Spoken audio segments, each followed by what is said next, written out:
name is Bentrup, and I'm a priest at St. Mary's Episcopal Church in Cypress, Texas. Many of you might know Beth Fain. I'm with her. Yeah, see, she gets a lot of applause. Jeff, do you know Reverend Beth Fain? Yeah, I do. And I also help lead an organization called Missional Voices. We are a nationwide group that puts on gatherings and other events to help folks talk about and dream about what the church can become and what the church can be in its communities. And so Bishop Fisher and I have been talking about this for a couple months, about coming here. So far, the events we've done have been typically for larger parishes, like suburban or urban parishes. And so we had this question of what would it be like to start to talk about the missional mindset, the missional identity with smaller parishes. So he said, would you come to the Small Church Network? And we jumped at the chance. And so that's me. This is Sam Smith. I got her last name right. She just got married, so I'm struggling with this. I am. Hello, everybody. My name is Sam Smith. I am a deacon at St. Mark's Church in Houston, in the Bel Air area. I went to seminary with Alan and helped get Missional Voices up off the ground, and I run all the logistics for that fine organization, so I'm here to make sure Alan's organized.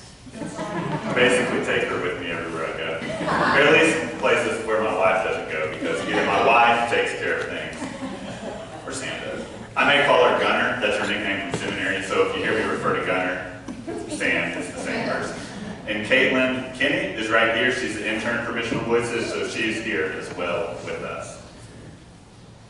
I'm really excited to be here, and so I'll share a little bit more later about why, but I will tell you that my dad grew up in a town that had 500 people in the town, right? And so I've been to churches that hold more than my dad's entire town. His church had 25 people, including his family of 9.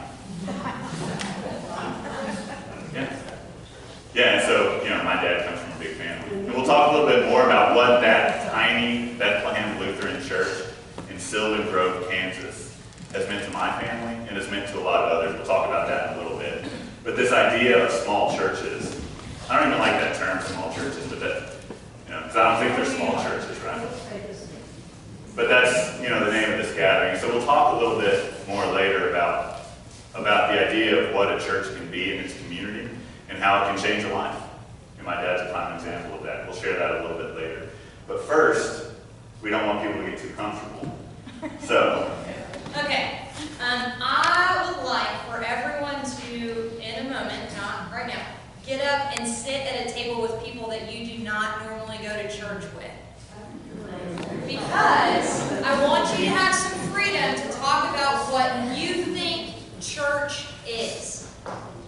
Terms, people, what is church? We'll start collecting answers a little bit, but I want you to kind of introduce yourselves and try and answer that question. What is church to you? So. All right. So Sam is going to take some notes for us up here, and I'll go around, and if there's someone at a table that wants to summarize or give us a couple thoughts of what your table thought church is. Anyone want to go first? Well, our table said we are the church. We are the People, church. us. We'll go here. All right. One more line. By unanimous consent, we decided that church was a body of believers that was manifest with the Holy Spirit and encouraged to go out and to share the gospel. That is church. Wow. We just quit, right?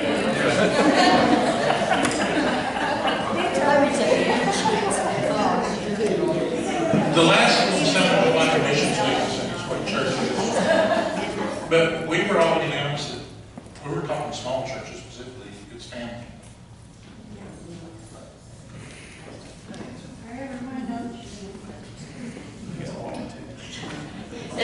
We talked about it's the communities that we live in, because we all come together, not just our church, but the other churches.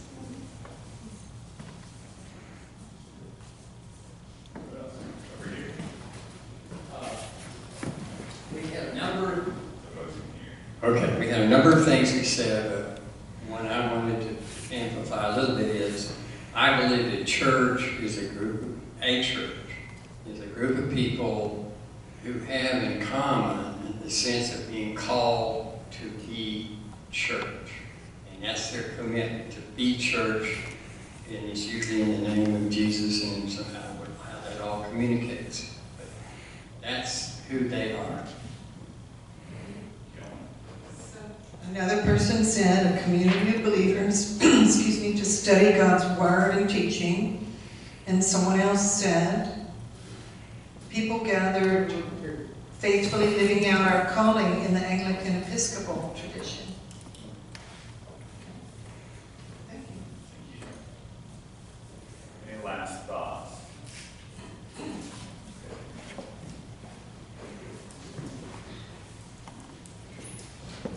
I think that's a pretty good definition, actually. So I've asked this question in other groups, and you get things like music or potlucks. So maybe it's because we're in the Diocese of Texas, and we have this in our DNA.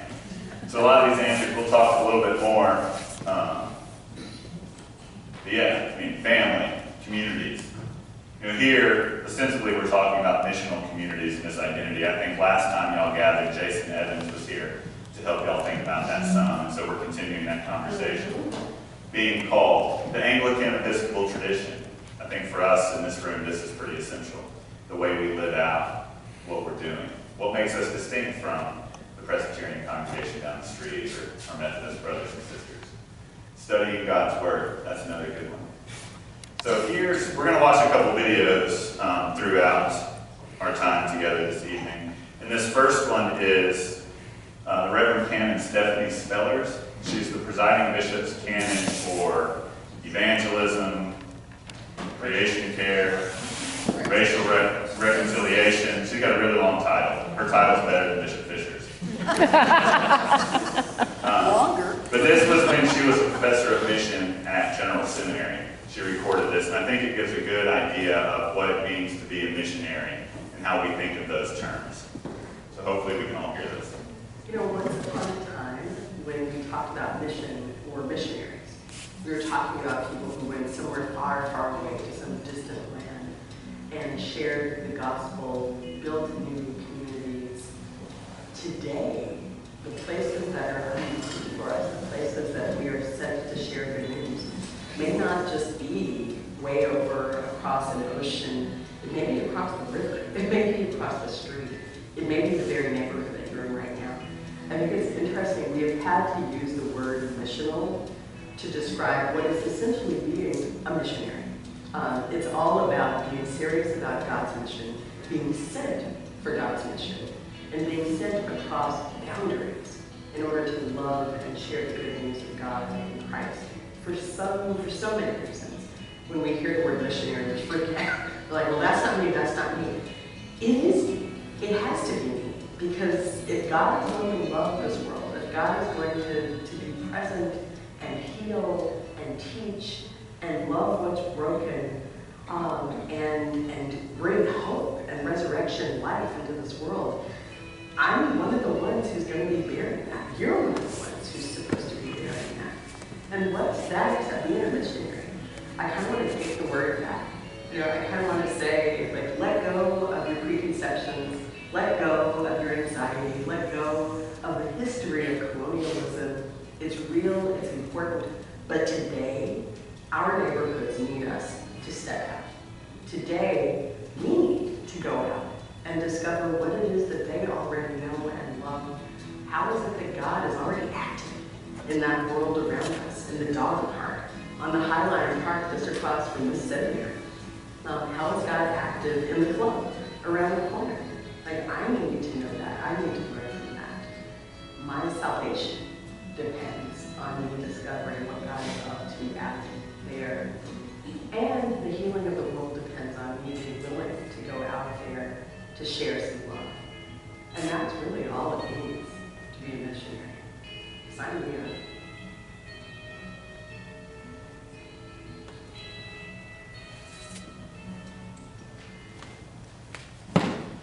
So I think the definition that Canon Spellers gives about being a missionary jives with a lot of what we said here.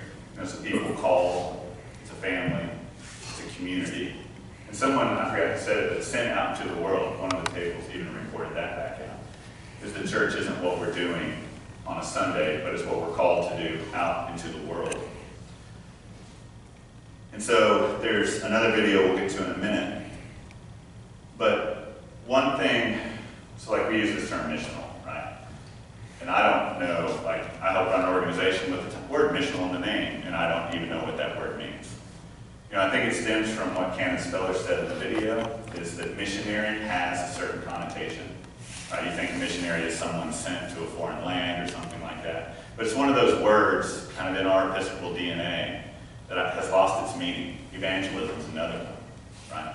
So when we think of evangelist, you know, I'm so in my, you know, kind of evangelical upbringing, an evangelist is someone who knocks on a door and says, hey, have you met my friend Jesus?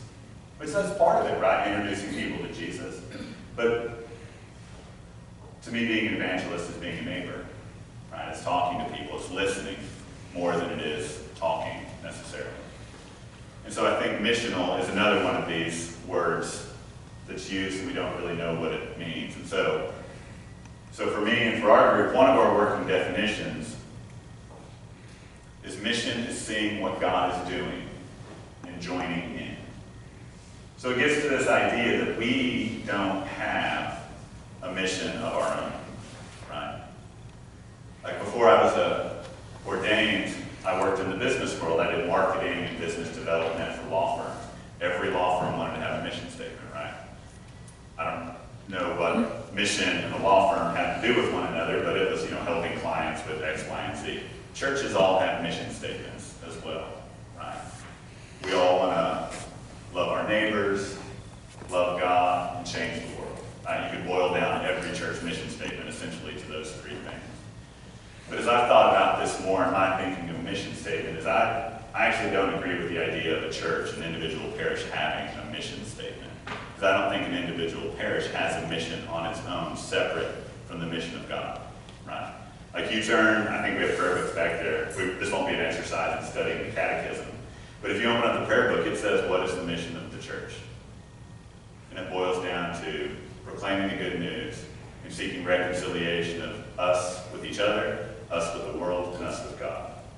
It's like that's our mission, right? And so each parish has a part to play in that. But the essential thing, I think, for us in this missional mindset is what is God already doing? If we believe God has a mission,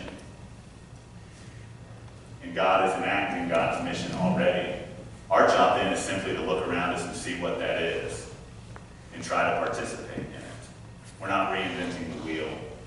We're not just coming up with what we think folks around us need or what might be helpful for people in our communities, but it's getting to know our neighbors, learning from them where they see God and where they're impacted, and then figuring out how best we can come alongside and support that.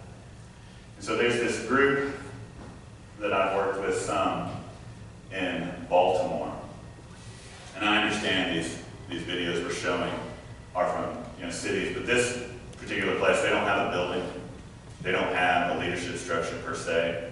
The name of this ministry is called the Slate Project. And it sounds like a joke. It's a Lutheran pastor, a Presbyterian elder, and an Episcopal priest. And they literally walk into a bar. Right? Like that's the setup for this ministry. I don't know what the punchline is, but that's the setup.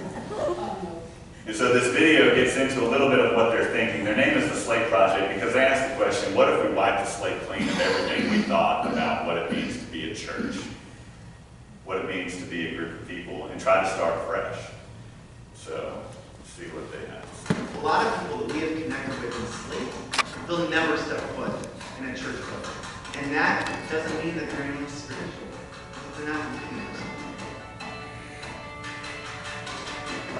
The Slate Project is a new kind of Christian community that's both online and face-to-face. We're a tri-denominational church, Lutheran, Episcopal, and Presbyterian, that is both ancient and future. We're ecumenical. In a lot of ways, we're post-denominational.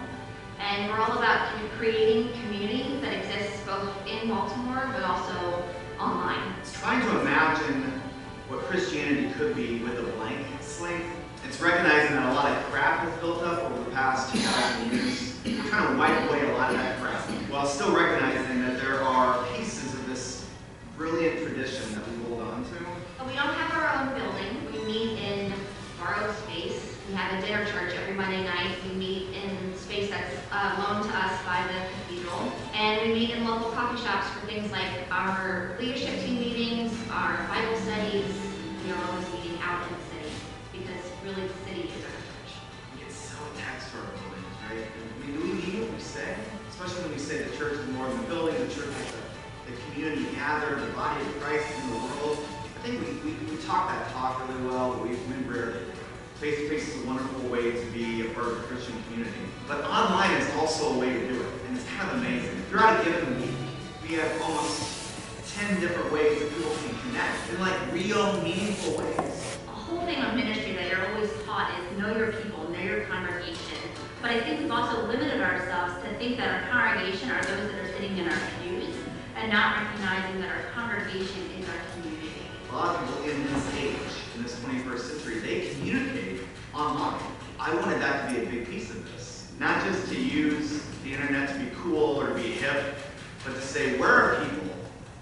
That's where we need to be. We have a tweet chat every Thursday night, and the topic usually has to do with our theme for the season. We recommend that everybody read an article or watch a video, so we have like a common starting point, but we also intentionally include sharing of who we are. We're starting to introduce times to share like prayer requests at the end, so really caring for each other, and then beginning and ending with prayer. So it really is church happening in real time online with people who are actually all over the world. We have someone who lives in Germany and gets up at 3 a.m. because it's 3 a.m. her time, and makes popcorn and joins in faithfully every week.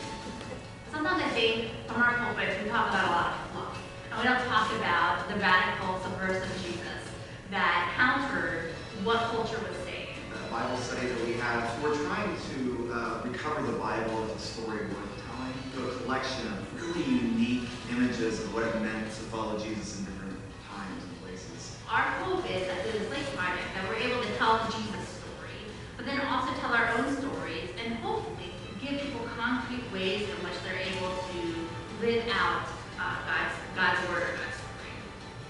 Some would say we are a church without walls. We really try to be that both literally and figuratively. It's really important to us to be trying to intentionally break down the walls that keep people apart. To be where they are and communicate in a way that they can understand. That's something that's really important to our identity.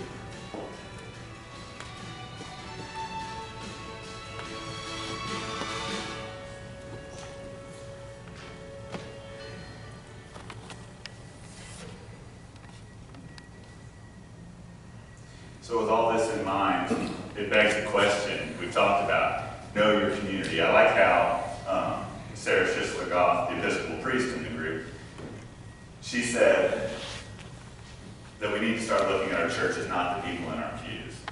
Right, like in our world, we're called parishes. And historically that meant something. It meant a geographical boundary. And so this parish covered a geographical boundary, not just the members of that parish. And so it's figuring out in our neighborhoods, in our communities, which it seems like y'all are starting to get this already. In our communities, who are the people there that are already active and are already trying to follow God, and we just need to come alongside them? Discussion is. So we're talking about God's mission in the world and how we can join in, right? So when we think about God's mission, how are you identifying that in your communities?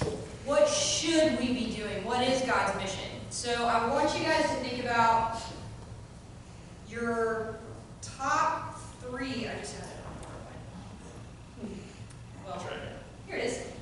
Top three priorities that you think God wants the church to engage in. Top three priorities that you think God wants the church to engage in. We'll give you a couple minutes and then we'll start. Do we think we have we figured out what the three priorities should be?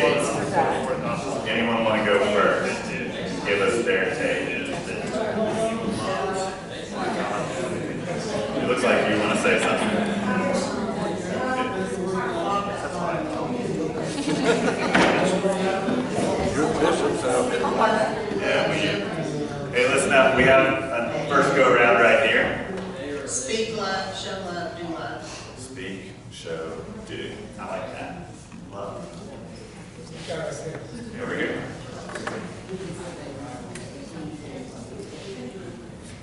First one here, okay.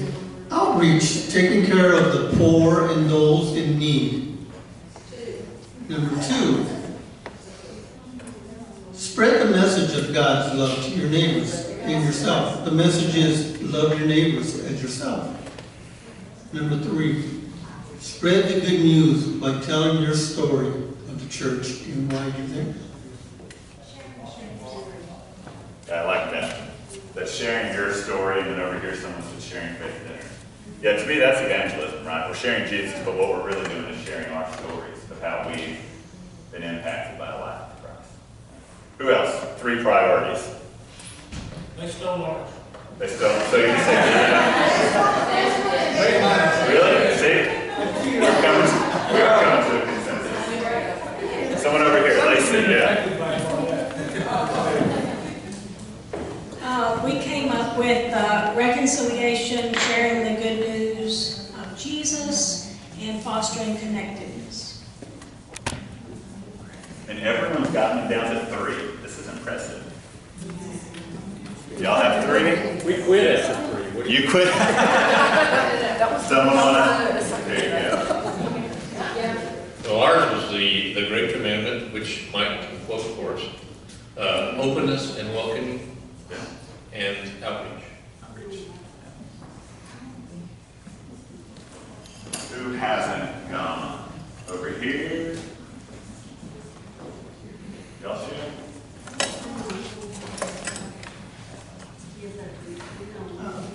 Treating everyone with dignity. We're color coding these.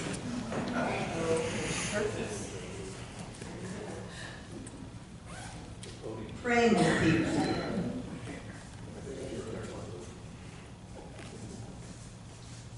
And being real. People can tell when you're being on front, just being real. Being real, absolutely. Yeah.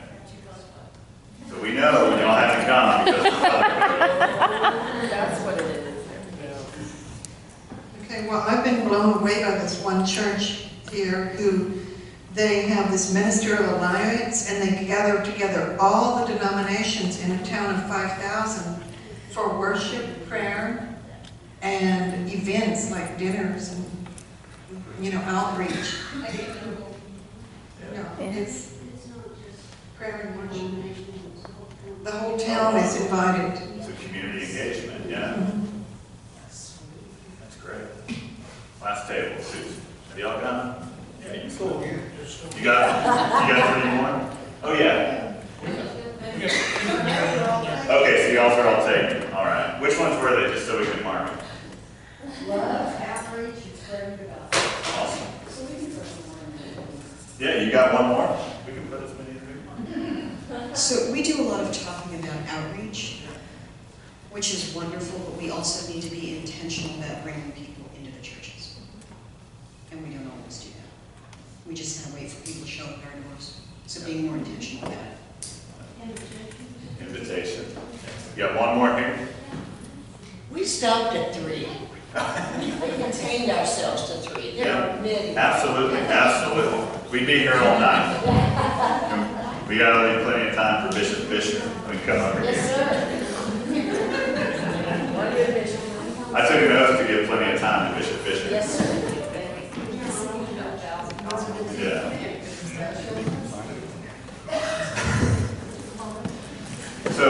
So this is a pretty good summary, and the last couple things, we saved the challenging part for last, I think. Not challenging like you're going to have to do something, but a message based on some conversations we've had and some things we've heard. We've heard a lot about outreach, right?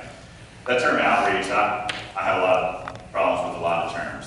But the term outreach itself presupposes we have an answer, and we're up here, and we're going to reach out. Because if you're reaching out, it means you're in. And it means other people aren't. Right? And so, I get what we're talking about when we talk about outreach. And those ministries do need to happen. But we also need to think about more than that. And the idea of inviting people into the church, that's wonderful. We do need our churches to grow. But I have friends in small towns. I grew up in a town of 5,000 people. I have friends in small towns, in big cities, that are never going to walk inside a church. Because maybe their grandfather was hurt by a pastor. Or maybe their great-great-grandmother was shunned because of something. And generations down the road, they are never going to step foot in the church. And so how can we as the church make sure they have a community? Even though they're not going to come sit in a pew and listen to organ music and listen to a wonderful preacher share an inspiring message. They still need to be a part of the community. They still need to hear the gospel. They still need to have that home. And so it may look different than what we think. You know, throughout history, kind of recent history, the church has gone through some of these modes, right? Like you hear these terms, attractional church. That's a term that was popular a couple decades ago. It's just if we have a great music program, people are going to walk in the door. If we have a great youth program, people are going to come because their kids are going to come. If we have a great Sunday school program for kids, the parents are going to show up and drink coffee and talk to each other while their kids learn about Jesus. So that's the attractional idea, and that's still wonderful. We still need those things, but that again presupposes that people need to come to us. And then the other model is the outreach, and we talked about that. That presupposes that we in the church are in, other people are out, and we can do what we can to go give them what they need. Make a meal and share a meal with someone. That's a wonderful ministry, but that's not the sum total of what God's calling us in mission to do. And the answers y'all have up here don't fit in that mold either. Y'all get, I think, what mission is. It's going out. And so this third model is the missional model. Bishop Doyle's talked a lot about that. I'm sure Bishop Fisher has with y'all. Jason Evans, who y'all heard from last time. It's this missional model. And what it's not, and right, there's no definition for this term. What missional isn't is a church growth strategy, right? As long as we're a missional church, people are going to come. Our ASA is going to go up. Pledging is going to go up, right? Like if a church is missional, the opposite might actually happen. Good. Right? And we have to be okay with that. Yeah, so we can blame all the church problems on being missional. But the idea, right? Like after Hurricane Harvey, half my neighborhood was underwater for about 4 days. I lived just north of one of the big reservoirs in Houston. And so it's conceivable that my entire ministry could shift to just being with my neighbors who are 15 miles away from St. Mary's. And I could develop a whole ministry of just being with and living with and being incarnational with the people in my neighborhood. And St. Mary's would be sharing the love of Jesus with those folks. They're not going to drive 15 miles up because in Houston that's going to take 2 hours. Right? So this idea that our ministry could send us out to the world, our ministry should send us out to the world. And it might not return in this church growth way. Right, so that's the thing. When we've talked to some churches of varying sizes, they think of this as a program, as a curriculum they can establish, and people are just going to show up at their doors. But this is the idea that we have to see what our neighbors are doing. We have to see what's going on around us. We're going to skip that part because we don't have time. And we have to be willing to change and to let go of some things, perhaps, that we hold dear. Not completely, but in order to reach some folks, right? Paul, if we want to get biblical, Paul says, I have become all things to all people, so that by all means I might save one. So it's this idea. For some folks, it's going to be folks in robes with smells and bells and organs, right? And that's going to speak to people. That is going to show people the beauty of holiness and the wonderful ways that our worship of God can transform souls. There's other people that they're going to gather in a bar and over some beers talk about where they see God acting in their life, even though they might not use those terms. Because if I get around with buddies and I say, what do you love? What do you hope? What do you dream? I'm going to hear some answers that sound an awful lot like what people talk about in church, even though the name God's never going to be spoken. So it's not an either or, right? Like we've gotten pushback in some of the things we've done, saying, oh, you just want everyone to shut down the churches and open up coffee shops, and and do all this trendy stuff, right? It's like, please, I'm not saying that, right? Like, I'm in a church that has an organ and a wonderful choir. But the idea is that we're supposed to be all things to all people. And we all have our particular gifts. So I'm not saying that this one parish needs to do all these things, right? But we need to figure out what the things are that this one parish can do. What are the assets in your community? Who are the people in your community? What are the things that you can do? So tomorrow, Sean Steele, who's a priest outside of Houston, and he's got 1,000 ideas, and he figures out how to get a lot of them done. He's pretty intense. He'll be here tomorrow, and he's going to work us all through an exercise where we're going to be given some assets, we're going to be given some things that we can use in our communities, and we're going to sit at a table with folks we don't know, and in the course of a couple minutes, we'll give you more time than we give today, we're going to come up with some ministry ideas. We're going to get to practice brainstorming. We're going to get to practice seeing the assets in our community, seeing those gifts that people bring, and what we can do to help transform lives, what we can do to help those in need, what we can do to spread the love of God. We're going to figure out some ways we can go about, we're going to learn some tactics that we can go about to accomplish these things. I love this list. I think it's great. So we've got 2 more videos we're going to show. This next one, it was started by a larger church in California. It's a particular ministry. But I mentioned Bethlehem Lutheran Church, all the 25 people back in the 1930s and 40s. So that town of 500 now has 278 people in that town. I went there a couple years ago. I walk into a store in downtown. No one there knew who I was, but they said, "You're Dale Bentrup's son," right? They recognized me. Because you're going to know there's 278 people in town. They've taken this ministry, this laundry love, maybe you've heard about this. And so this is ministries that big churches do. This is a ministry that Bethlehem Lutheran does, where they find the folks, because in a town of 278 people, there's a good number of folks that need help. So they take this, and what this started with is a group of people in California who looked around and said, we know someone who owns a laundromat. We know some people that can fold clothes. And we know some people that we can reach out to and help. And up popped this ministry that's now in churches across the country that partner in their local community, including Sean, who's going to be here tomorrow. So if he mentions laundry love, we can all say, yeah, we know all that stuff already. So let's hear a little bit of that story.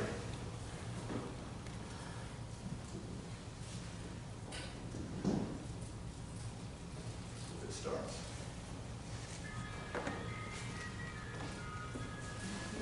Laundry love is really the modern day of washing. Laundry love is basically a group of people who gather together once a month in a laundromat to facilitate the laundry of folks who are homeless or in need or in transitional housing, folks who otherwise wouldn't be able to afford to have their laundry done. We literally are doing a maximum of 600 loads of laundry each month. Not only does it benefit this community of people, but it also takes the worst day for a small business owner and turns it into his or her best day. That was formed in order for the church to reach out to a group of folks who would never otherwise start in the middle of more traditional parishes. We have had a few guests from Laundry Love come to our church, but that's not what we're doing is building our church from the inside by serving this constituency of people. That's what we feel like our call, our mission is to make a love-spreading difference in the community in which we're situated and beyond. There's a level of vulnerability that you have to engage in order just to walk in because it's a little chaotic and it's pretty extroverted. Sometimes it's kind of scary in a good way. There's a lot of love in the room, but there's also a lot of courage in the room too. What we've seen is our church has just really come alive with this opportunity to serve in our community in a very practical way. It's just a really right time for communion, for the development of real deeper relational intimacy that you see taking place in the middle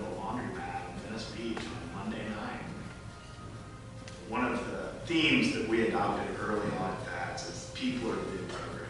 Any church of any size can pull off the laundry love. People have come to volunteer at laundry love, and then they've said like they've made relationships with people and have helped facilitate them finding housing. So the idea is that the program exists so that it would be an incubator for more personal love spreading, difference making mission in our own individual lives.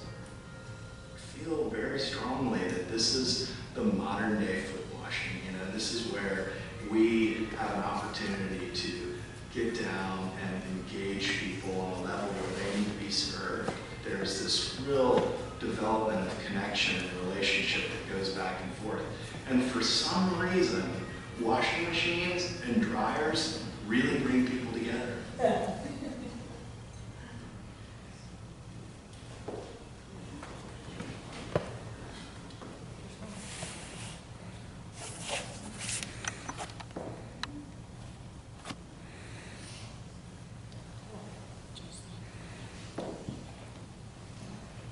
This has become one of our mantras with our organization and the things we do, is this idea that we're not doing anything new. This is different than maybe what churches have done in the recent past, but this is what the church throughout the centuries has done. It's understood God is already out ahead of us, at all times and at all places, making all things new. And it's going to look different, and we were just talking, this can be scary, right? The idea that we're going to invest time, we're going to invest people's energy, we're going to invest money in something that all it is to help us engage a community that may never come back into the church. Right? But what we're doing, it doesn't start with the church. What we're called to do is not to start with the church. We're called to start with our communities. We're called to start with those that live next door. We're called to start with those who we see across the counter at dinner. We're called to start with those with whom we share space. Whether or not they come to our church, or if they're just parents on our kids' soccer team, or just someone else that we see in the carpool line at school. And so here's this last video. It's a British accent, but it's relatively easy to understand. And this video is very challenging to me, personally. As someone who works in a traditional church, this is challenging to the idea of what I think this is supposed to work. And so this may be hard to see, like it's not that difficult because it's right up there and it's a big screen. But this idea, you know, we've been talking about this between ourselves for 3 years now, and we still don't know which way is up. But every time we try to take a step, we're supposed to realize that we're moving in the direction God is calling us. And so we want to highlight this, that it doesn't start with the church. Right? It starts with Jesus and what Jesus is calling us to do. Right? Like, Jesus might not be calling us to have a traditional church. Or Jesus might be calling us to use our traditional church in non-traditional ways. So this is a whiteboard drawing with a British accent, which is always great and it sounds more trustworthy. Studies have shown. This is a story about common folk. There were lots of folk, and then Jesus came, and that was good. And the result was church, people together, and that was good. No one quite knows where the wall came from, and that wasn't so good. Some people tried to shelter behind the wall. Some tried to make it taller. Then one day, they decided to build a tower to see over the wall and saw that things on the other side of the wall were a bit iffy in their eyes, and they wanted to help them. They thought, put a door in the wall, a glass door even, and invited them to come, but they didn't. So, one went out, home to home, knocking on doors, inviting them to come, but that didn't really help. Then a group got together, went out, had a barbecue, grabbed one, pulled her back, and that was good and bad. Then, one day, one of them went out, a long way out, actually a very long way out, and he stayed out. His friends invited him to talk about what he was interested in. He talked about God. And the result was like church. And that was good. And it grew. And there was a rule. An important rule in this new kind of church. And this was it. No more walls.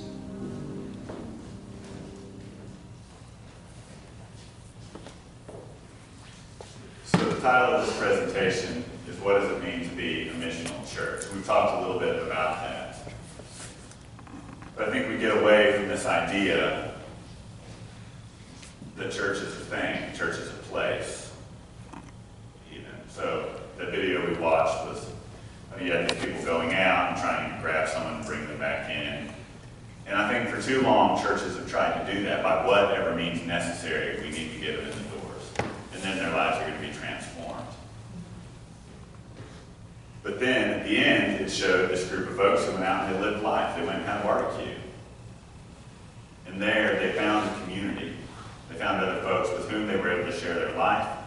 They were to share how their lives were changed. They were able to share the gospel. And that became church. I was talking with one of you earlier. You talked about a bridge group. Right? Of folks from your church that go out and play bridge. My mom plays bridge 3 days a week. She's crazy like that.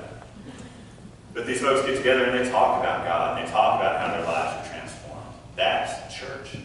It doesn't have to be Eucharist. It doesn't have to be a priest. It doesn't have to be music. It doesn't have to be any of that. Wherever 2 or 3 are gathered in my name, that's church. Right? So, we're a little over time. We're cutting into Bishop Fisher's. But, so I want to change the title of our presentation. Like, just take missional out of it. What does it mean to be church? Right? That's what we're really talking about. Because if a church isn't missional, if a church isn't willing to engage with its community, then I'd argue that maybe it's not a church. It needs to think about being something else. Because we as a church, we as the collective body of Christ are called. Even more than called, we're commanded, right? Go therefore and make disciples of all nations. He doesn't say, stay therefore and wait for them to walk in the doors. Does anyone have questions or thoughts that have come up in this last hour? Or more priorities, since we were filling up that sheet? Well, I have one thought. I mean, I think what you're saying is all very good. But if you don't continue the church in the form of going on Sunday and having all of our prayers, and you're going to lose the church, and then you're not going to have anybody to go out and do what you're doing. Yeah, that's true. And, it's a chicken and the egg thing. Exactly. Yeah, I mean, so this isn't an either or, right? This isn't we just need to close all the church buildings and go meet in the coffee shop. Like, I hope you did not hear me say that. Please, I hope you did not hear me say that. Because you heard the bar. Yeah. So, I'm German Lutheran, right? And converted to Episcopalian, right? So, beer and wine, that's my love language. I think it's important to know that the gospel is big enough for all of it. That we need the church on Sunday mornings, the organ and the sermon and the Eucharist, that reaches people too. That brings people to Jesus too. And so, like Alan said, it's not either or. It's both and. The church can be all things to all people, like St. Paul said. The gospel is big enough to house all of it. In fact, it mandates that we house all of it. So, our paychecks depend on the institution of church. So I got 2 little boys, right? Yeah. Stewardship campaigns are important to my kids' health insurance, frankly. So I'm not trying to discount this. So thank you for pointing that out, because that is a tension that you hear a lot in these conversations, and I know that there are very real tensions in our diocese. Churches of all sizes, right? It's the tension between trying to keep the light bill on so that we can have a Sunday school program for the kids that show up, and that's essential, right? We spend a lot of time at St. Mary's figuring out what we're going to do for Sunday school, because there's a group of kids that show up that need to hear and experience the love of God there. And also, we're called to reach those kids in our neighborhood that are never going to come into the church. So there's no answer, right? Like, I'd be making a lot more money if I had that answer. Any other? Well, I mean, the only other thing I would say is the reason I started doing this with Alan as a seminarian was because it terrified me. Because I love the institutional church. I want the smells of bells on a Sunday, and I want the Eucharist, and it just is, it's in my bones. And this terrified me. It terrifies me. Still, 3 years later, still terrifies me. And the reason I keep doing it is because I want to believe in the resurrection enough to know that God is providing new life in all ways and in all places. And this is how I learned that, is by trusting my faith, right? We're here because Christ was resurrected. To trust that the resurrection continues through all of history, that it brings new life in new places, regardless of if there's an organ or a Eucharist or not, which is what I want, but that there are people out there who will receive that new life anyway. Yeah, that Bethlehem Lutheran Church is kind of closed down, right? Sylvan Grove is a town. It's a slow process of closing down. But my uncle was a Lutheran pastor, and he started 15 congregations throughout Kansas and Kentucky. So what that church did survives. That church building may close down just because of the nature, right? Like, that's just how it happens. But the things that come out of our parishes, the things that come out of our congregations, the things that come out of the people of God doing the mission of God is going to last well beyond my Uncle Raleigh, right, who 65 years as a pastor. These things are, 65 years won't be a blip for these 16 congregations, hopefully. Yeah. I'm probably just being dense, but, well, I might be dense anyway. My question is, if we go hang out in our favorite thing, for me, that might be out somewhere learning how to fly an ultralight or something with other people with that interest. I don't see immediately how my illumination in Christ or whatever shows up out there doing the thing, something else, or if we go have a barbecue or we have one routinely. I don't see how you map the reality of the deep, mysterious things of Sunday and the liturgy and all of that, or whatever's attractive about it in general, to the context of barbecue or flying ultralight airplanes or whatever. And that's a legitimate question. And that gets back to evangelism, like we talked about, right? Like I challenge that to saying, when you're hanging out with folks, they might not care about the attractiveness of your church, but they're going to care about the attractiveness of your life that's been transformed. And it's sharing life. Like, I'm not saying we have to sit down at a coffee shop and say, my church has this great new program. Right? Maybe it is. Maybe it is. Like, I'm not, please invite people to come to things and do things in your parishes that are attractive to folks. But just living your life, hopefully we'll live our life. There's a light there that will talk. Yeah, and they'll say, what's your name, sorry? I'm Tat. Tat. Maybe they'll say, Tat, I notice you always have this great attitude. And you can say, whatever. Hopefully it'll be my life has been transformed. You know, something. Like, if we just live our lives, hopefully that's what it is. We're not trying to be heavy-handed. We're not, that's not the type of evangelism, this individual, person-to-person witness. It's just living our lives, being a neighbor, being a person that hopefully will be attractive to people. Someone over here had a hand up? I was just going to say exactly what you said. Oh, It's sorry. by how you live. It's who you are that people will see and visit with, and they'll see Christ within you. And again, they'll say, gee, you're always so positive. This and that, and that opens up to a story. And that's what we want, is we just want to live a life that's going to make someone ask why. Right? Live a life that's just curious enough in this culture, in this world, to make someone ask why. Why, when X, Y, Z happens, can you still believe this? And then that opens up the door. Very quickly. We belonged to a gourmet dinner group for years, literally years, I don't know, 10 years. Everybody knows everybody. We're all from different countries. The day I was ordained, or the day after I was ordained, we had the gourmet dinner as normal. And because of the nature of the group, we were on the patio veranda, sitting at a table, and I was having the normal cigar and brandy. It's a good group.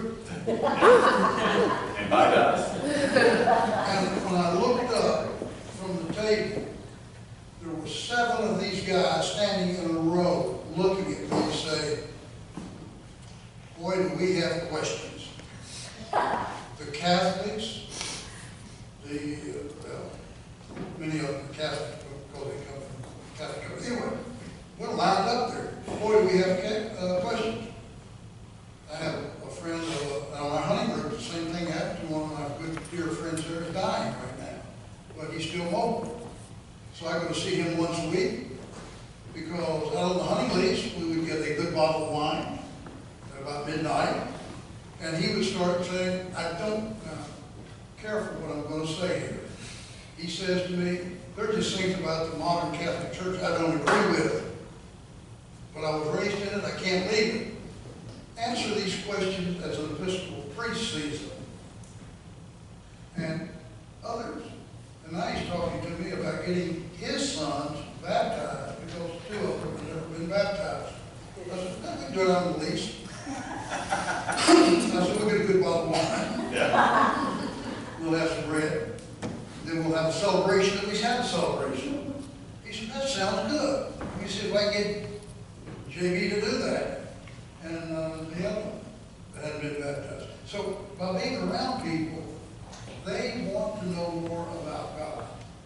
They've just always been, most of them have been embarrassed to ask, or didn't want to ask first. Yeah. But that's what it is, right? It takes relationship. Yeah, relationship. Yeah, and you build the relationship, you build the trust. The questions come, or they call and say, like, my mom just died, or, you know, whatever it is, the relationship is what builds the foundation for those things. You can't, those conversations don't happen like while you're getting your oil changed normally with the stranger sitting next to you, right? You gotta go out, you gotta meet your neighbors, you gotta build some trust, you gotta put some It is not a, hallelujah, my dirty oil is not dirty, it's clean. Praise the Lord. No. It could be. Yeah. It could be. But that's, it's just the nature of relationships, that we want to know each other more, that we want to support each other, regardless of denomination or faith tradition. And that's been my experience of small towns, right? Because folks know each other, just by definition, right? You get to Houston, like, I don't know the person who lives 3 houses down from me. But in small towns, like I said, I go to my dad's small town, he hasn't lived there in 50 years. They know me because I'm bald and I have certain. You look like I look like him. So folks can know each other. And so, yeah, and so, you know, I think that's a benefit is you know the community. And so folks are going to know what church you go to. They're going to know the things you did for good or bad. I'm telling you, I grew up in a town of 5,000 people. My mom knew what I did because so-and-so's mom called her really quick. Right? So it works both ways for bad, you know, for questionable decisions, but also for good. Because we're going to know who we can ask when things go bad. And we find that thing, right? Like, we're all fine on our own until we're punched in the face, right? I think the quote's actually, everyone has a plan until they're punched in the face. But I think in our world, we're okay as individuals, isolated from the community. That's fine until something happens, until a crisis happens. And then we're going to know who the people are that we can talk to. And hopefully that's the point where you're with ultralights and your buddy can say, hey, my family member just got diagnosed with cancer. And you can offer words of comfort and hope in the midst of that. So I think we've taken enough of your time. We'll have more tomorrow with Sean, and if you have questions, you can ask Gunnar, Sam, whatever it is, or me, and we'd be happy to meet with y'all. So thank y'all.